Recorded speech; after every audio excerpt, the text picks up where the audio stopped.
Musab, your story is incredible. Just doing a bit of research on your whole life, growing up in Ramallah, and the whole story of what happened that's obviously been put into a documentary, this incredible film, The Green Prince. It's almost unbelievable, actually, the whole story.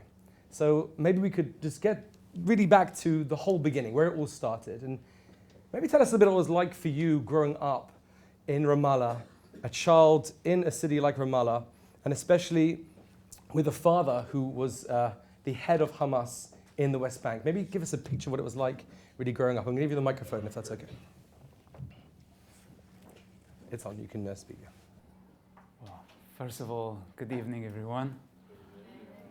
Good evening, friends and family. Yes, it's true, it's hard to believe. I don't even believe it myself.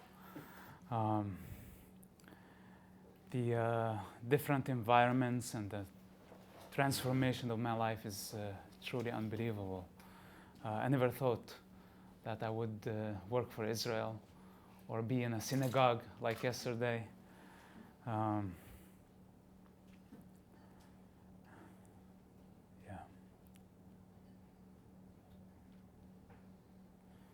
Sometimes I try to rationalize and explain what happened. So I think to myself, maybe I was a bad Jew in my previous life. And I think a lot of people feel that way when they suffer through synagogue services. A lot of people feel the same way. So you're not on your own, it's okay. Maybe it was like the only way for me to work out my bad karma is to come back in the household of Hamas to fix the problem. That's maybe for most of us, unfortunately. Yeah. Just a theory, Okay, well, I know we're limited on time and it's really hard to fit everything in a time frame. This is a life experience and even it's impossible to convey it in words or any other form, whether it was a documentary or a book. But I'll try to do as much as I can. I grew up in a household of a Hamas founder and a Muslim Brotherhood leader, Sheikh Hassan Youssef. My family expected from me to be at some point an Islamic leader. My mother used to tell me, you were born in the mosque. She would tell me the story of Mus'ab ibn Umair, which is one of Muhammad's best friends. He was unlike the rest of Muhammad's followers. He was coming from a royal family. He left everything behind to follow Muhammad, and he sacrificed a lot for the sake of Islam and the Islamic State. He was the first Islamic ambassador. This is why my father named me Mus'ab before I was born. So my family had very high expectations. And unfortunately, I had to disappoint them at some point. We grew up in the Palestinian territories. In the Palestinian territories, people see Israel as occupier. They see Israel as the devil. They think that Israel took their lands. Even though my grandmother lost her farm because her relatives told her, listen, the Jews will come and kill you. She panicked. She left everything behind. She moved to Ramallah area. And she started her life from scratch. But she never told me, I lost my house or I have a key for it and the Jews took it. She kind of lived her life, moved on. But the rest of the people, especially the ones who did not lose their houses, they think that Israel came and stole it from them. Basically, the Palestinian environment considered the Jews as the ultimate enemy, the devil itself. For religious reasons, for political reasons, for personal reasons, and part of it is jealousy. Because Israel is advanced, it's developed, it's a rich country, it's a country of values, of ethics, philosophy. And the Jewish culture is much older and it's much more profound than theirs. So this clash is manifested in the Palestinian-Israeli conflict. So I'm coming exactly from the heart of that conflict. Do Palestinians, do my family know what the Jews really are? Or do they really understand the philosophy and the ethics and the values of the Jewish nation? I doubt. But for a child to grow up in that environment, you see through the lens of a child. At the age of 10, when the Israeli soldiers came for the first time to arrest my father, I asked the soldiers, where are you taking him? They said, we're taking him only for 5 minutes. And I believed. They did not want us to follow them. They just wanted us to stay inside for 5 minutes to evacuate the area for the security of the soldiers. But as a child, I believed. I went outside after 5 minutes, 10 minutes, hours. He did not come back. He came back a year and a half later. Now, if you were in that situation, if you were that child, where would you be today? It's very hard to convince a child of Gaza today when he sees the war. War is ugly. When they see, their father being killed or arrested, assassinated, their reality is Israel is the enemy. This is how they see it. And this is where I grew up. This is where I'm coming from. And so you would have grown up essentially with the mindset that given the opportunity, you would also want to do damage, do violence, to potentially kill Jews. Was that something that was propagated, that something you felt within yourself that you would even be involved with? At the age of 17, as I said, I had ideological, political, national, personal reasons to hate the state of Israel. As many of the victims of this conflict, that they don't know even what they're doing. The ideological dimension of this conflict is the most important dimension. Simply the God of Islam, Allah, and the Prophet of Islam, Muhammad, did not like the Jews. Muhammad cleansed the Jews of the Arab Peninsula. He slaughtered them as he slaughtered the sheep, for no reason, by the way. All the justifications based on the Islamic narrative why Muhammad had to kill the Jews of the Arab Peninsula don't make sense. So basically, when the Prophet that the whole nation follow slaughtered the Jews for no reason, and today Palestinians think that Israel is occupying their land, this gives them more encouragement to hate Israel, and this is why I was motivated at some point to fight against Israel. I purchased guns. I was arrested before I used them. I thought that I would be like a badass terrorist. But I kind of failed. So I was arrested by the Israeli intelligence, and I was put to interrogation. I was beaten by Israeli soldiers against the regulations, by the way. But they knew that I was a son of a top Hamas leader, so they thought they can't take revenge from me. I was put in isolation for about 3 months, did not see the sun except once. I actually forgot how I looked like. I was put on a very small chair for many nights, continuously, no sleeping, bad food. I actually did not even eat, bad treatment, loud music, harsh interrogation. And during that time, one of the Shin Bet, the Israeli intelligence service, like FBI kind of thing, a representative of them came trying to recruit me. Right. And he proposed. And from my point of view, there was no way to convince me to work for Israel. I mean, this was the most fascinating part of the whole narrative, is that someone like yourself with a father who's founded Hamas in the West Bank, make it clear that Musab's father is still the head of Hamas in the West Bank. With all that you'd seen, with all that you'd experienced, you'd just gone to buy guns, you tried to coach. How does someone like that turn and end up working for the quote-unquote enemy? How does that happen? It's a fascinating thing. Let's go through the motives. Okay. The first motive was revenge. There was no other motive. Israel was not able to convince me for money, because there was no way in the world I betray my father, my family, even myself, because my entire paradigm was shaped in that environment. So money cannot satisfy that, or any promise. But when they came, they were really trying hard to recruit me. Let's not forget, I'm coming from the heart of Hamas leadership. And if they succeeded, that would be a huge achievement. I took advantage of that.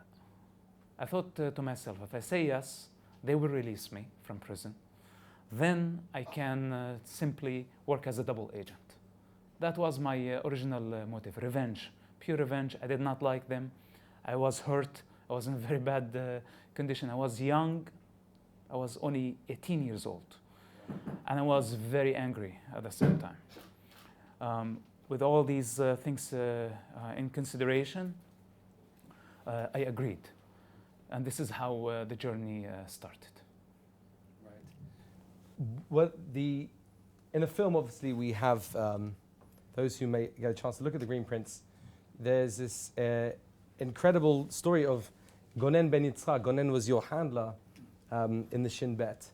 And there's incredible sort of narrative of how he sort of, at first was just your handler, but later on he really forged sort of a much stronger relationship. And one of the things he says how he felt that you weren't just a person that was willing to sort of help the Jewish people, you know, just for whatever motives, like you said, but rather you actually were almost like one of the, you know, the Israelis. There's something that changed completely in your terms of your paradigm of Israel itself. Maybe you can elaborate more on that. What made you decide to really almost identify with Israel?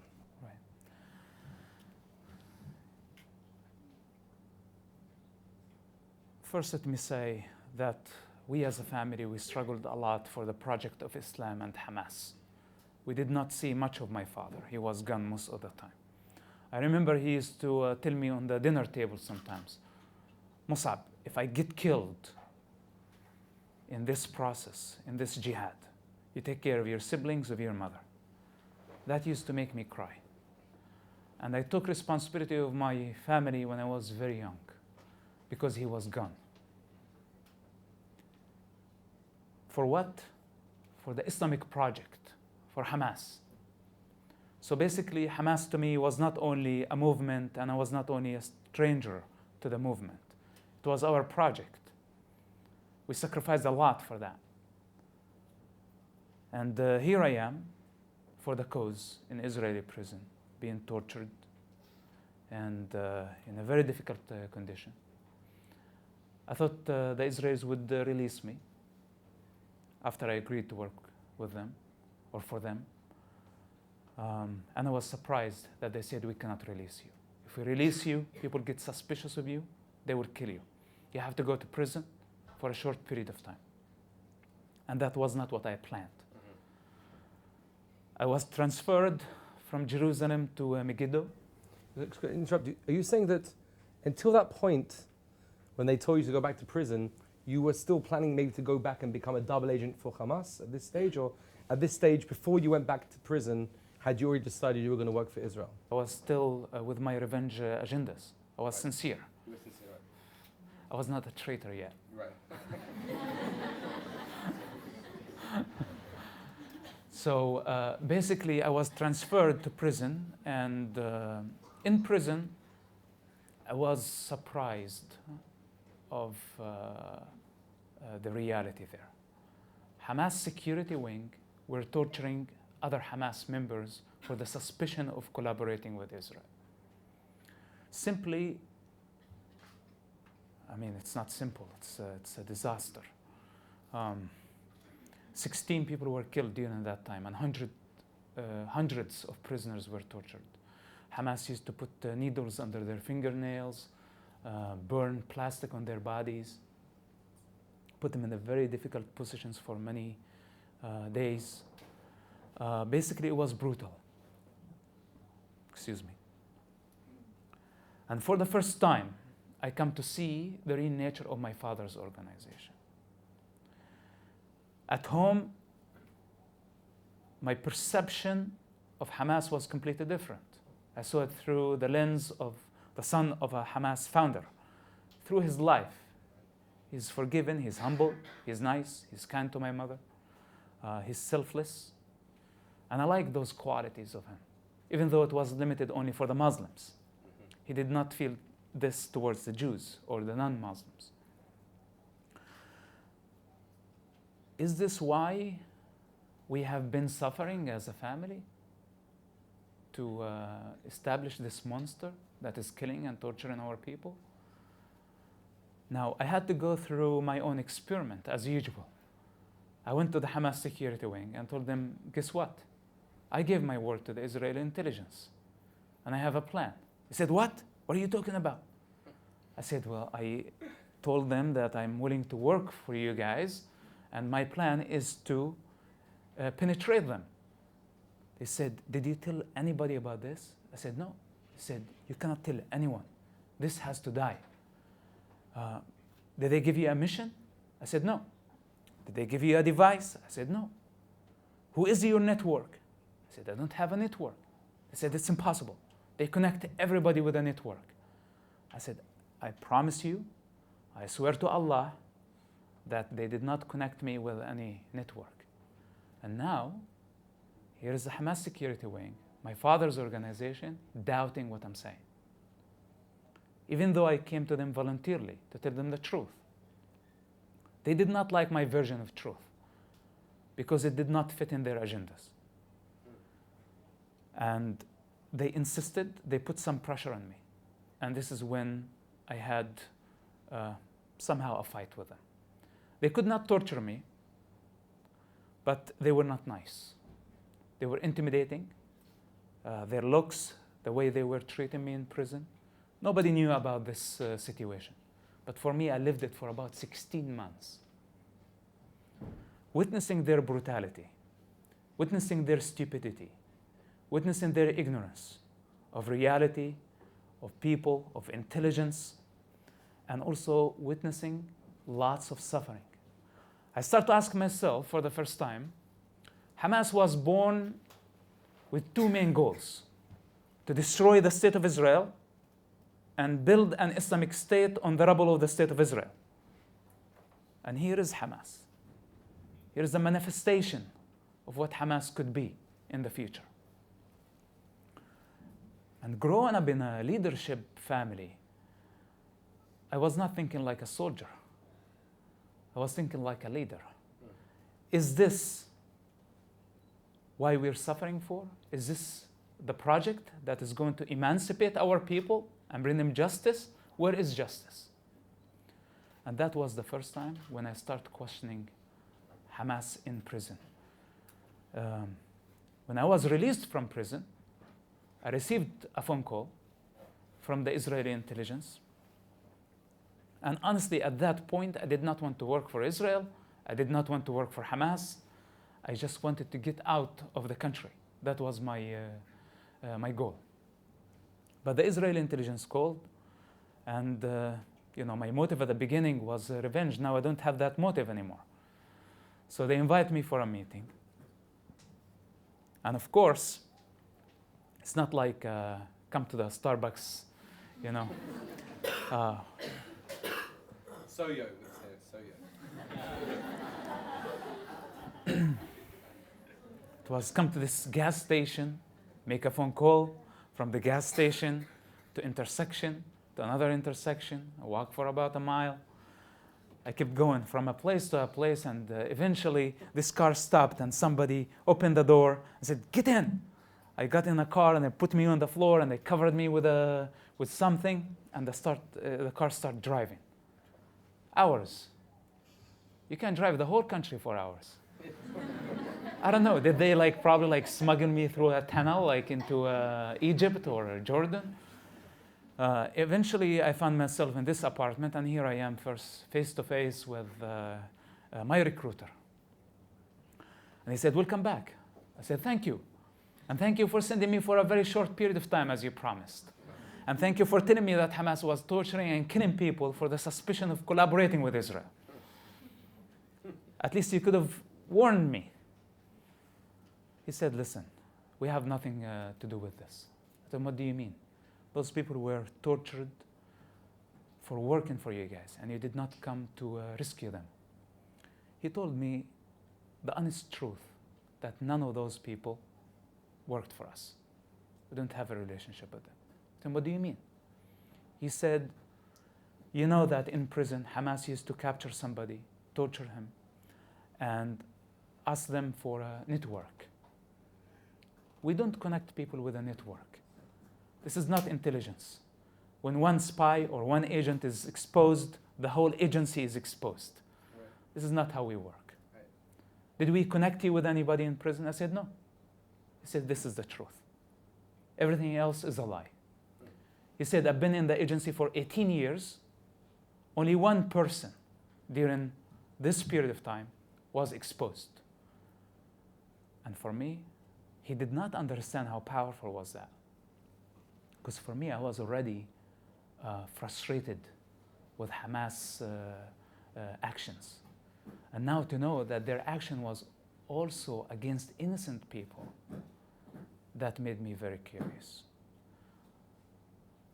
And here is my second motive, curiosity. I wanted to know the truth, even though it was coming from my enemy, even though it meant crossing all the red lines. And I agreed for the second meeting, and we started a journey towards the unknown. Well, I mean, that's extremely powerful idea. That's just almost like a journey to find the truth was a major motive in doing something which was so dangerous, essentially. I mean, that's putting your life on the line to discover truth. I mean, that is, I don't know if you ever think about that as in of itself something that is really astounding. I mean, what was that like? You almost 10 years you worked. You were living in Ramallah, I suppose, most of the time. You're feeding information to Israelis, and yet you're constantly around people. If they knew for 1 second what you were doing, your life is over in a brutal, brutal way. What was that like, those 10 years? Can you give us an insight into living a life in the hornet's nest as an agent for Israel living in Hamas territory? Let me tell you a story. When I was very young, my father moved us next to a cemetery. And I was afraid of that place. It was creepy. I've seen people carrying dead bodies, burying them on a daily basis. One day I had the courage to go with the crowd. I was probably the only kid. Eventually they got to this hole and they put the guy, they opened his face him to Mecca. For the first time I see the face of a dead man. They start burying him. The imam start saying something. Seeing a dead man was kind of okay. I was among people. But what the imam said freaked me out. He said after his family and his friends leave, 2 angels, Munkar and Nakir, will come to the grave, bring his soul back to his body, and start investigating him. They will ask him, "Who is your God?" If he doesn't say Allah, they will hit him with a hammer that's going to take him 70 years in earth, in hell. They ask him, "Who's your prophet?"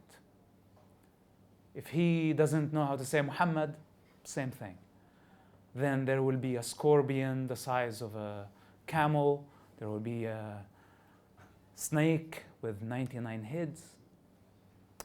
I'm hearing all this and said, I never felt good about this place. Now I understand why. I went home. And something in me told me, go back. Go hear the torture. See what's going on. I went to my friends. I tried to convince them. None of them, of course, wanted to go. And somehow I made it back to the grave. I was terrified. I got closer and closer. I did not hear torture. I put my ear on the ground in order to hear anything. I did not hear anything. I was frustrated. I went back home. I told my mother, this is what happened. She started yelling at me. She said, why don't you act like old children? Why did you have to go back? Then, because I invested lots of effort, and I was very frustrated already, I started crying. When she saw me crying, she said, son, you don't have to worry about this. Only animals can hear the torture. Humans don't get to hear it. And this is how she convinced me. I believed her. But you know, in every journey in my life, it's like similar to this grave story. If you don't put things to experiment, if you don't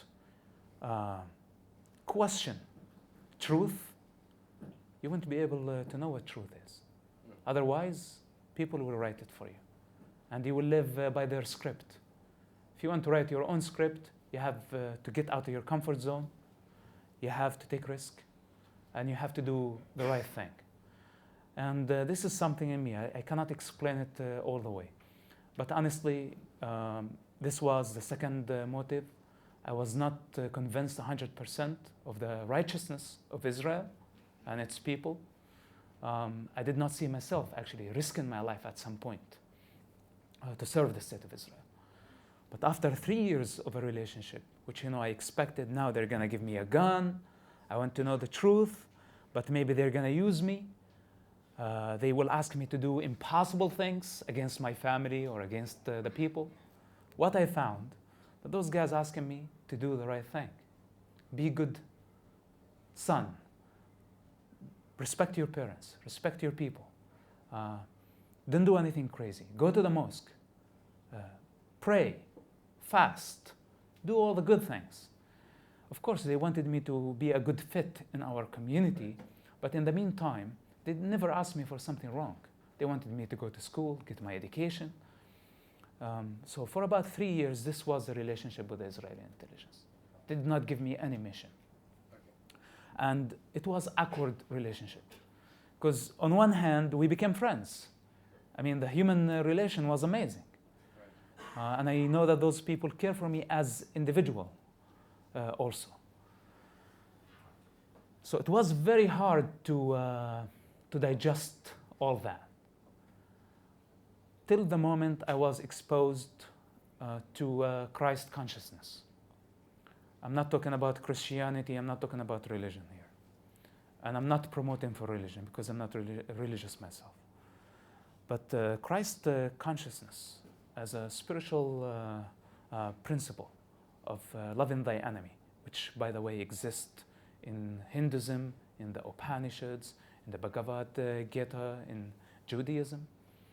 Living example of the Jewish nation after the Holocaust. So basically, this level of consciousness that is not limited to a certain religion, and it's a very advanced level of consciousness, really attracted me. And I look at myself, I'm already in a relationship with my enemy. How about I put this principle to practice and see how it works? To love them unconditionally. I don't see anything wrong in them. In the past, my perceptual ability was distorted. Now I see a different truth. And this different truth means my losing everything, losing identity, going against everything. So how about I just do it for the right thing and set my intention in the right place? So I start from one side, loving Israel. They could not even explain it because they knew about my original intention. I told them that that was my intention. But this is, how the transformation. It's an evolution. It's someone that find themselves out of a certain captivity, then you find yourself in a different captivity, then you find yourself in a different captivity, and you always have to fight for your freedom, to stay righteous, to stay truthful and faithful for who you are, to your God, to your consciousness. And this is how the journey kept on evolving. But at some point, I found myself in the heart of the terrorist decision making. And this is something that I did not plan. I did not plan to work for Israel, from the beginning, to serve them. And I didn't plan to have this whole journey. I'm just now reacting to certain situations. The second Palestinian Intifada started in 2000, September 2000. And my father asked me to go pick up some guys from Jibril al-Rajub compound. And I went to the place, and basically those guys were the leaders of the Hamas military wing in the West Bank. Actually, they were the guys responsible for about 90% of the suicide bombing attacks against Israel during the Second Palestinian Intifada. This is how dangerous they were. I fit 5 of them in my car. And I took them to a safe house. Now, here I am. The Israeli intelligence didn't know about this. They did not know that the Palestinian Authority had the intention to release them anyway. I could have put my head in the sand and pretend that I don't see anything. I just called the Israeli intelligence, told them, guys, I'm afraid. They will kill me. I cannot afford working for you. They will completely understand. But I could do something. Those guys were very dangerous. And by the way, it was not an accident that they were the same guys from the security wing in prison who were torturing the Hamas members. And here they are, outside, masterminds behind terrorist attacks, suicide bombing attacks. And where is the principle, love thy enemy? How do you actually demonstrate that? Is it just like by theory, or is it a practical thing? So my decision was, no, I make the phone call. I made the phone call and I said, hey guys, I've got those names and I know where they are. The agency could not believe it. They could not believe it. Ibrahim Hamid, one of the guys, was wanted for 7 years. In a town of 25,000 people, the agency with its mighty, the IDF, they could not find him. And here's this guy, I know where he is. I know exactly what he's doing at that moment. And this is how we started a whole new journey towards bringing the Hamas military wing down. Because at that point, I believed that those guys did not have mercy towards our people. They don't have mercy towards Israel. They don't have mercy towards humanity.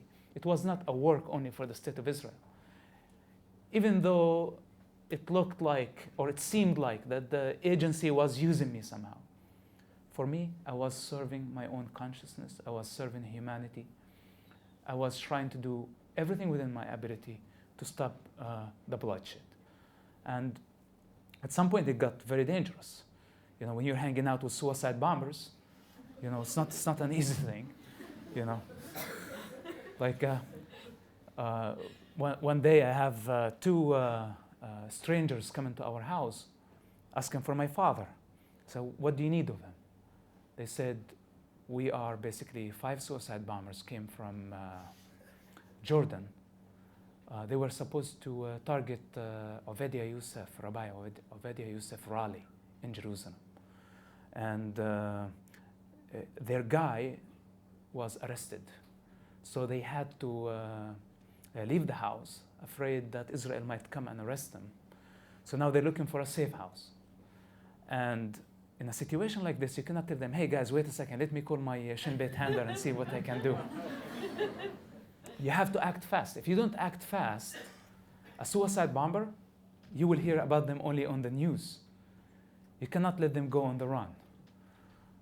So basically, here I am, I'm giving them some cash, asking them to go to a certain location for a safe house, a guy that I know.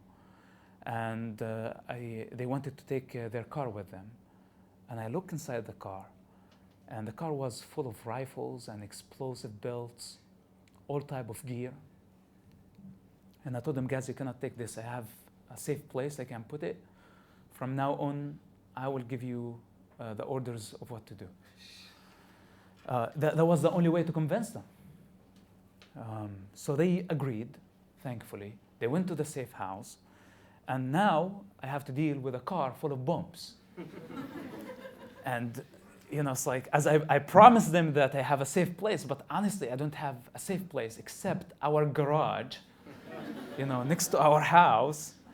And I could not convince my mother to leave the house. If, you know, those bombs are like homemade bombs. Like anything can go wrong. And here I am, like, just imagine me trying to start the car. You know, it's like anything can go wrong. It's crazy. I put the car there, and I called my handler. I told him, guess what? We've been trying, you know, to find a suicide bomber before they reach their target. I have 5 of them. He said, you're joking. I said, no, I'm not joking. I have 5 of them. I know where they are. Well, we located them on the map, and he said, okay, I get back to you immediately. Within 30 minutes, the Israeli prime minister decided to drop a bomb in their apartment. And at that time, any assassination had to go by this signature of the Israeli prime minister. People think, you know, anybody could kill anybody, but it's not as easy as that. So basically, I refused. Back to the field of consciousness. You know, for me, it was very hard, you know, to accept the fact of killing a human being.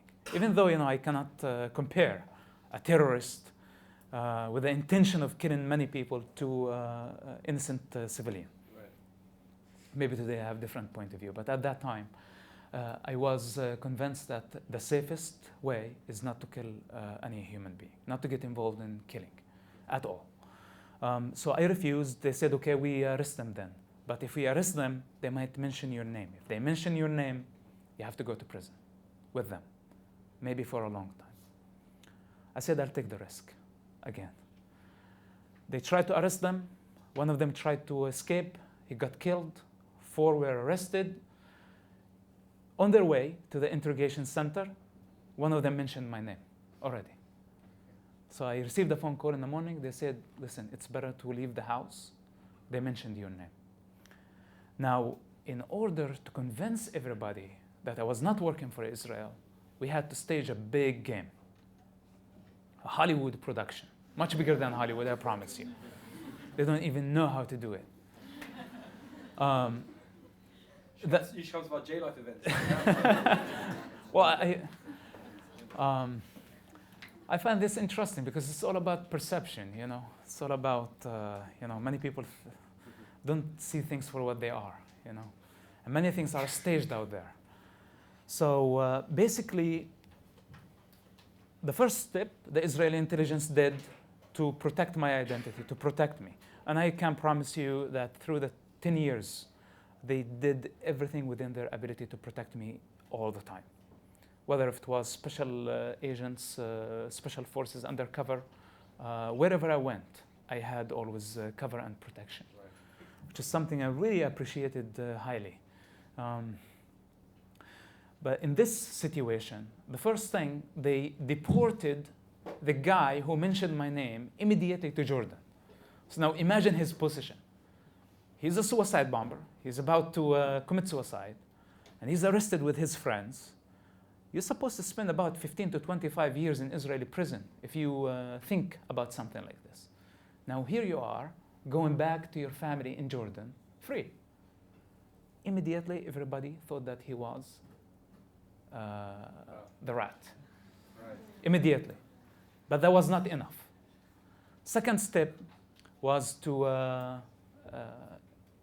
try to arrest me. So the Israeli intelligence told the IDF, we know that the son of a top Hamas leader is coming tonight to visit his mother. He's highly dangerous. He helped suicide bombers. We're going in tonight. Get ready. Air forces, IDF, everybody, special forces. They come into the area about 30 seconds away. I receive a phone call, escape. Make it look like you escaped. And I made it look like I escaped. Within seconds, the Israeli Special Forces are there. Now they don't know about my existence at all. They're there determined to shoot me if they find me. They start calling for my name. They evacuate my family. Now they're investigating my mother. And my mother basically is saying, he's not here. He escaped just a few seconds before he came. And she was laughing, knowing that I'm safe. They start launching, shooting at the house. Then eventually they launched a missile. They burnt half of the house. Al Jazeera was filming and other media was filming the whole scene. And now everybody in the city, including the Hamas security wing and military wing, believed that I am on the assassination list of Israel. Which meant, first of all, not only give me a cover and made me like into a national hero somehow. It made me, look, deception is reality. We have to accept it. And that was part of our job. That gave us the ability to hang out with Hamas high-profile guys. They wanted to protect me now because they're protecting my father as well. Wow. So they put me in their safe houses in the entire Ramallah area, which exposed many of the high-profile terrorists. For about a year, which I played the game that I was a wanted, we were able to locate, I would say, 80% of the terrorists in the Ramallah district. And this is how the game continued. It was dangerous, but on the other hand, it was somehow interesting, honestly. Because you do something, and you know what's really happening, then you go watch it on the TV, you see what the news is saying. Right. You create a perception. You create a whole new reality for people, and they believe it.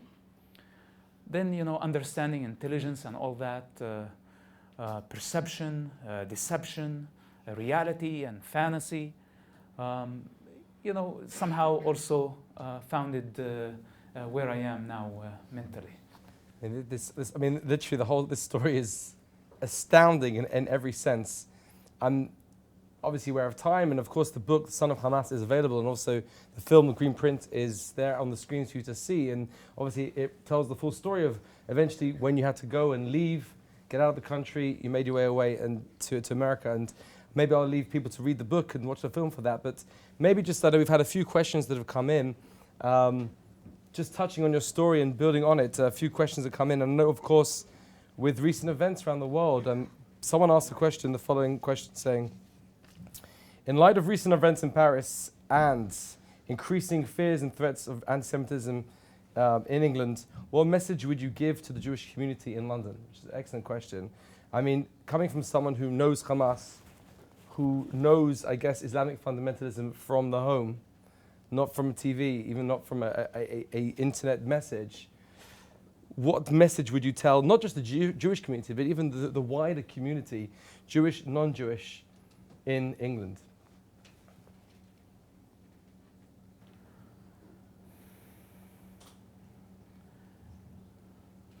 First of all, I would like to say that I completely understand the Jewish struggle. Not completely, but at least most of it, because now I'm part of it. People think that this is Israeli or Jewish propaganda. And they don't know that the enemy is not only the enemy of Israel. The enemy we're talking about here is the enemy of humanity. It's the enemy of light. It's absolute darkness. It does not differentiate between Palestinians, Israelis, British, or Americans. And we see the manifestation of this Islamic theory worldwide. The fruits of this teaching is violence, intolerance, killing, bloodshed. This is what we've been witnessing. It's not a new thing. I believe that the Jewish nation is a strong nation. A nation that was able to overcome catastrophe like the Holocaust. be able to move on, be able to build a country that was developed in less than 25 years. Very remarkable. The light, the ethics, values, how many scientists, thinkers, writers, spiritual leaders, filmmakers, name it. Very small nation gave a lot to humanity. Because humanity is wicked, and because the majority of people are separated from God, from the divine, and they identify with a bunch of theories, and they think that they're above God, they're above the Creator. They continue to be blinded, not to see Israel for what it is. You know, the killings and the violence against the Jews has been out there for many years right now. How many synagogues? We just witnessed a synagogue in Jerusalem, in France, schools. We did not see millions of people demonstrating down the streets. They thought it would be only against the Jews. But today, maybe they start to realize that this is a threat against everybody. I think that we should not be afraid. Because Israel is not only 15 million people, or more or less. Israel is not a political regime with political borders. Israel is not a country only. Israel is a concept. Israel is a philosophy. Israel is a principle. And those principles, concepts, are infinite. They're divine. No human being, no form is able to uproot that. Even though, you know, the challenge is not easy, but I believe that we all should be very proud of what we stand for. We have nothing to be ashamed of. We have nothing to hide. Terrorist organizations like Hamas is trying to destroy Israel. They kill the Jews for pleasure. It's a way of worship for them, like the rest of terrorist organizations. With that said, I believe that we have to stay firm. Maybe everyone is panicking right now, but by now we know that we can survive the Holocaust. We can survive killing, we can survive destruction. It doesn't matter what the enemy is doing.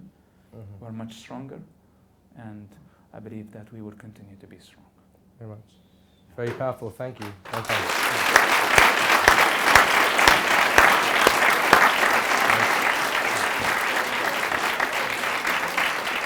It's so powerful. Just on that point. I mean, again, conscious of time, but how would you respond again as someone who knows the ideology, who's been intricately involved with the ideology?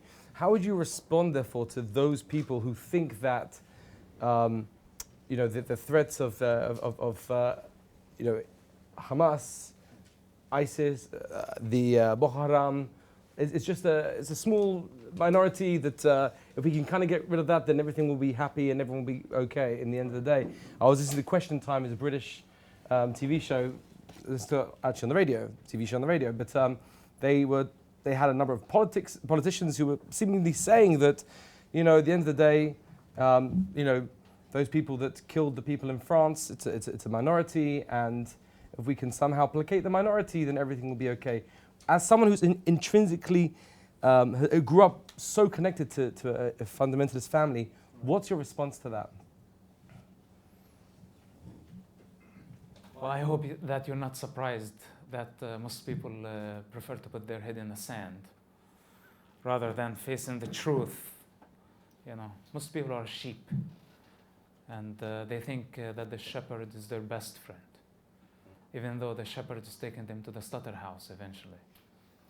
The shepherd is their worst enemy. This is my allegory of the sheep.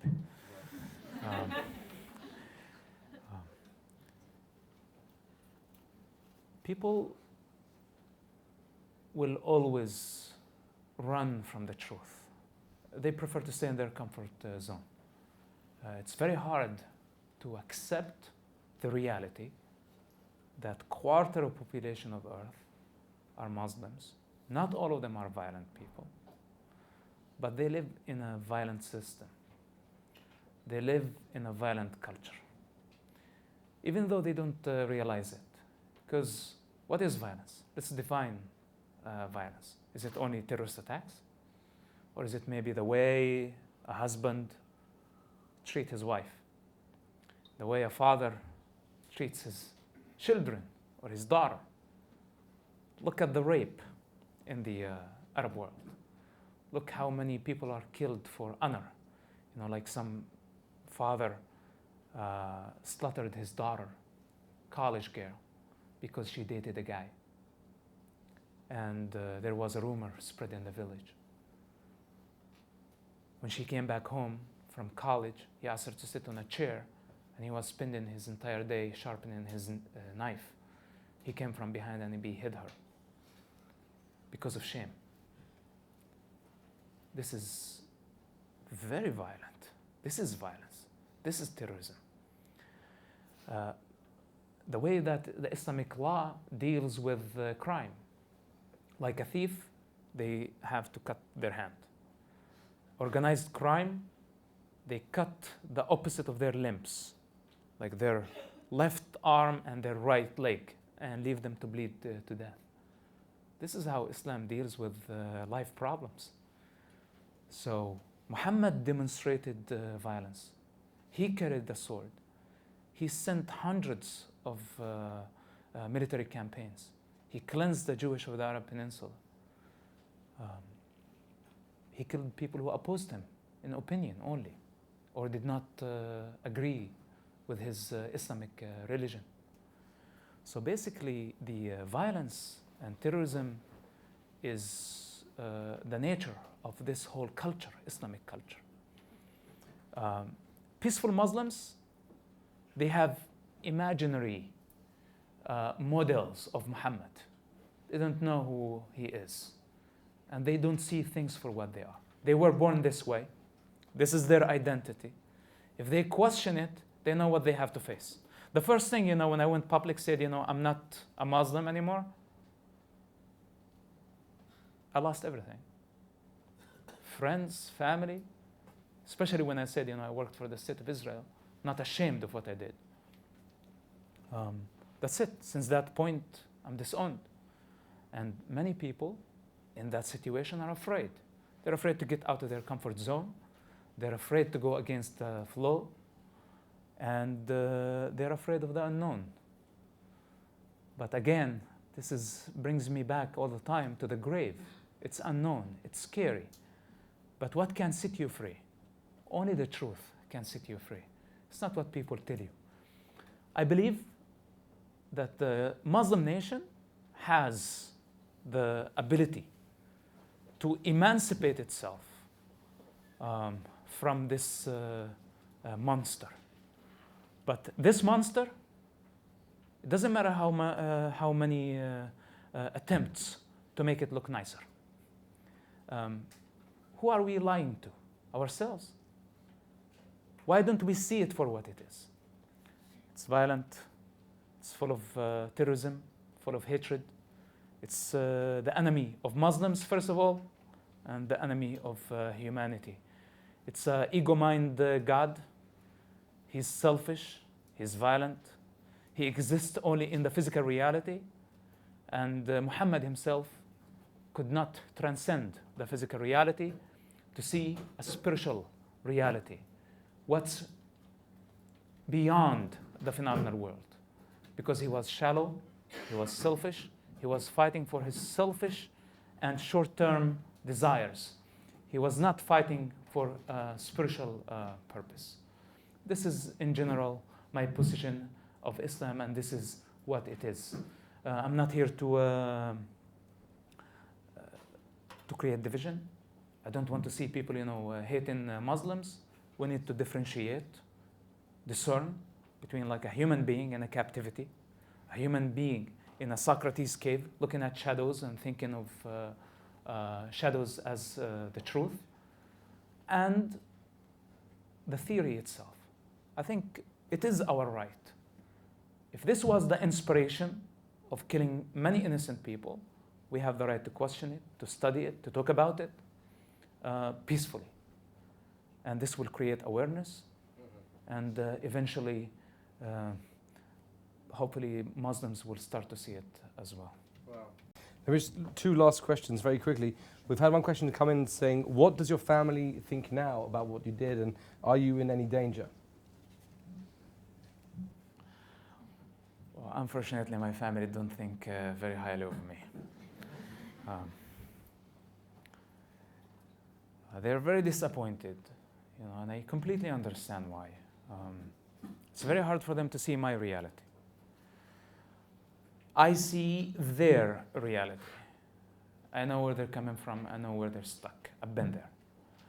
And it's not easy, for the parents to have their oldest son betray them, embarrass them, make them look ridiculous. I was not even discovered by anybody. I went voluntarily, of one of the most shameful things to do in our culture, right. And I wrote a book about it. Right. And a film. It's not, and a film. It's not an easy thing. But, at the end of the day, I think every man, we come to a point in our lives. Every individual, I believe. We have to choose between the lower self and the higher self. We have to choose between our tribe and the rest of humanity. Even we have to choose between our consciousness and our awareness. Most of us believe that this is it, the phenomenal world. This is where we exist. Family is family. Relationships are like the most important thing. Getting married, having some kids, having a title, having a job. This is not who we are. We are spiritual beings going through physical experience. And at some point, whether if it was a relationship to a family or to a spouse, in this physical reality, there is an end for that. I personally, and this is what I've been trying to do, and I hope that I continue to have the strength to do it, to live free. And if I have to choose between the interest of family, even my personal interest, or the interest of a nation, of a country, of a religion, of a philosophy, on one side, and on the other side, the interest of the evolvement of the human consciousness, I will continue to choose the evolvement of the human consciousness. This is why we were born, to realize this, to live it to the maximum, keep on evolving, to stay free of everything. Relationships, temptation, aversion, pleasure, lust, fear, shame, guilt, all these just captivities. And we work our way out. Doesn't matter where we born. All of us can go through situations like this. All of us can fight back the good fight and work out our karmas, I guess. This is incredible, powerful stuff. Almost out-rabbiting the rabbi here. But it's absolutely incredible. Just one last question, and that question really is that what we saw in what one sees in the film essentially is that you built this incredible relationship with Gonen Ben Yitzhak, your Shin Bet handler. He's an Israeli. He lives in Modi'in. He's now an attorney. He ended up not being able to work anymore for the Shin Bet after working with you. And this is a guy born in Ramallah, Palestinian by birth, and Gonen an Israeli. Do you think it is possible in the future that Palestinians, and I'm being very aware of the word Palestinian, not necessarily Muslims, but Palestinians and Israelis one day could have a peaceful situation of living in that area together? Do you see there's a chance in any way of that happening? Based on the fact that you with yourself, through your journey, you made that connection with an Israeli and he made a connection with you, are you hopeful for a future? By the way, Gunen bin Ishaq is basically, a true hero.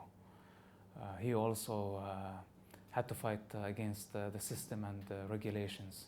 He broke the protocol. He came to San Diego to witness in my court. Otherwise, I would be deported and killed. The agency did not like what he did at that time. They asked him not to go, but he took the risk. He could have been sentenced to Israeli prison for 8 years to do that thing. So basically, he's a hero. He's a hero, in my opinion, not because he came to save my life, because he had the courage, sometimes, to go against the system. We forget that the system was made for man. Man was not made for the system. And many of us, doesn't matter where we're coming from, we are brought up in a certain system. We're programmed or conditioned, shaped by that environment.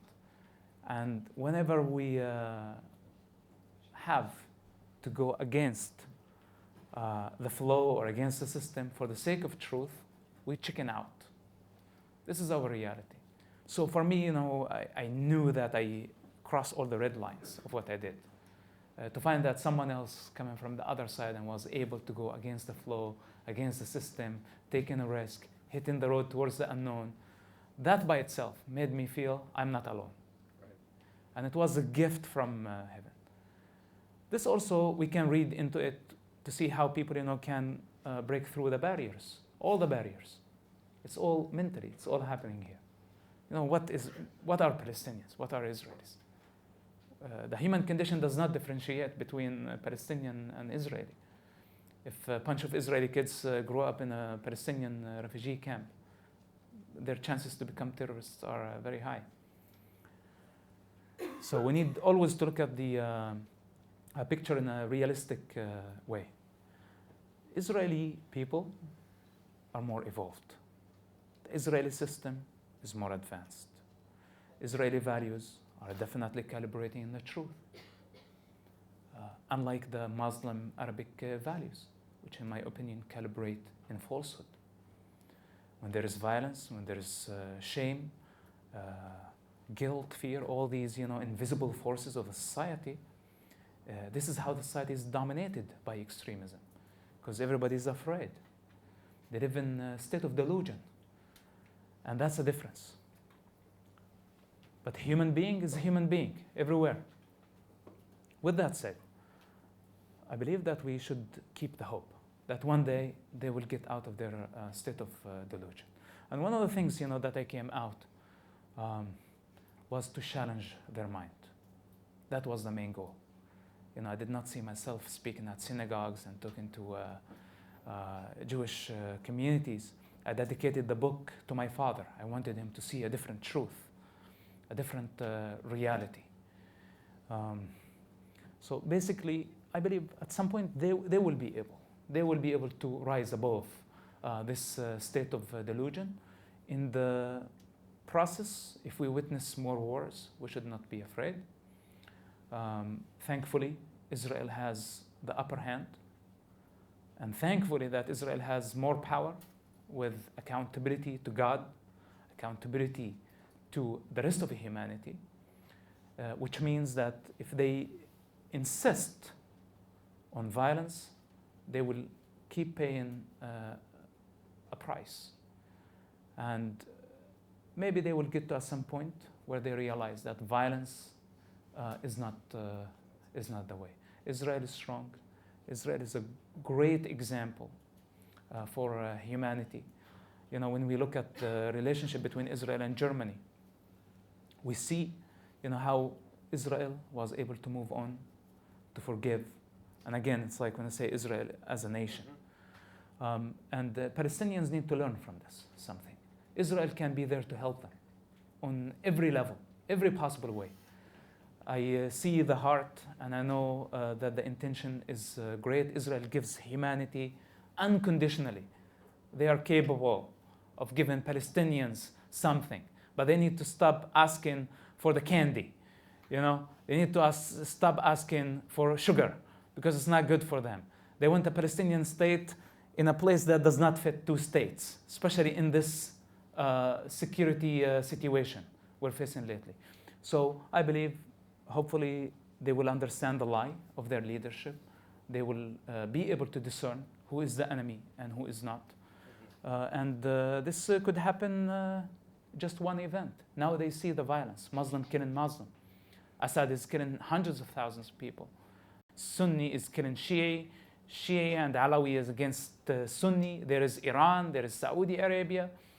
The Muslim Brotherhood situation in Egypt, and how the people said, okay, we prefer a dictatorship, not an Islamic government. And this is, giving people an example of what is Islam all about. And I hope when the picture is clear, then they will see it's like, oh, why we have been fighting Israel. Sab, your story is incredible, but more than that, and this is actually, I didn't know before I stood up to interview you this evening, just how powerful your words would be, specifically in terms of a person searching for truth in a world of darkness, but having the conviction to follow through with that search for truth. And in doing so, having brought a lot of light, not only to yourself, but I think to a lot of people here this evening. And you mentioned the suicide bombers that came to the home, and you essentially stopped those suicide bombers from their evil mission. If you can imagine that one suicide bomber would, it's hard to imagine it, but kill many people. Think how many people you saved. And the Talmud says in Sanhedrin that you save one person, then you save you save all of humanity, because when one person comes, many people. Musab, you're a hero for us, having saved so many of our brethren, and really for having stayed true to conviction. May God bless you to keep going and stay safe and keep spreading that incredible message of being true to yourself. And most importantly, thank you so much for coming this evening. Ladies and gentlemen, Thank you very much.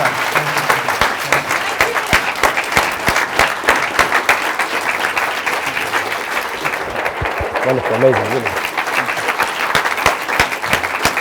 Thank you.